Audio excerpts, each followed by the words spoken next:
Rien de comparable avec le nord de la France, mais tout de même des précipitations exceptionnelles pour la saison, au point que des plaisanciers ont été évacués à Bouziès cet après-midi par précaution. Les eaux du Lot montent, la cote des 3 mètres est dépassée, des cours d'eau sous surveillance et des agriculteurs inquiets, comme à l'Ariège, à Domazan sur Arize, le reportage de Laurent Winsbach et Pascal Lussol. Les terres sont encore gorgées d'eau.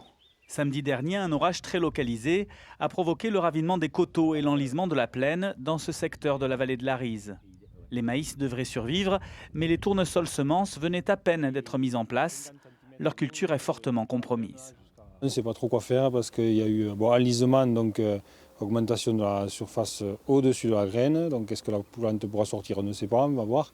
Et après, mélange des femelles et des mâles, puisque quand même l'eau court et a tendance à déplacer les graines. Donc ça désorganise. Donc ça désorganise, donc certainement, très certainement, 5 hectares de tournesol semences abandonnés.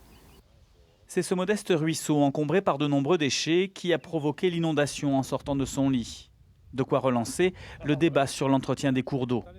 Face à l'accélération des phénomènes climatiques extrêmes, la législation, notamment en matière d'environnement, est souvent perçue par les agriculteurs comme une entrave à leur activité. De l'eau, il en tombe, et j'ai presque envie de dire, plus que ces 20 dernières années. De l'eau, il en tombe. Par contre, là aussi, c'est pareil, il va falloir un jour réfléchir à comment on l'utilise, comment on la stocke, comment on s'adapte à ces changements, si changement il y a. Parce que c'est vrai que quand même, on peut noter une évolution des extrêmes, des périodes sèches, des périodes très humides. Et l'homme a quand même aussi un petit rôle à jouer, et le stockage en fait partie.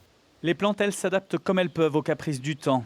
La météo froide et humide de ces dernières semaines est plutôt favorable aux cultures d'hiver comme le blé, mais elle perturbe les jeunes cultures de printemps et d'été.